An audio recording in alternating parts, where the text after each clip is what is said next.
যে ব্যক্তি প্রতিদিন ফজরের নামাজ আদায় করে নিম্নোক্ত দোয়াটি 100 বার পাঠ করবে, মহান আল্লাহ তাআলা তার রিজিকের পেরেশানি দূর করে দিবেন, জান্নাতের দরজা খুলে দিবেন এবং কবরে মুনকার নাকিরের প্রশ্নের উত্তর দানে সহযোগিতা করবেন।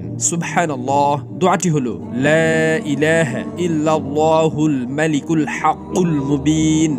যে ব্যক্তি প্রতিদিন ফজরের নামাজ আদায় করে নিম্নোক্ত দোয়াটি 100 বার পাঠ করবে, মহান আল্লাহ তাআলা তার রিজিকের পেরেশানি দূর করে দিবেন, জান্নাতের দরজা খুলে দিবেন এবং কবরে মুনকার নাকিরের প্রশ্নের উত্তর দানে সহযোগিতা করবেন। সুবহানাল্লাহ। দোয়াটি হলো লা ইলাহা ইল্লাল্লাহুল মালিকুল হাক্কুল মুবিন।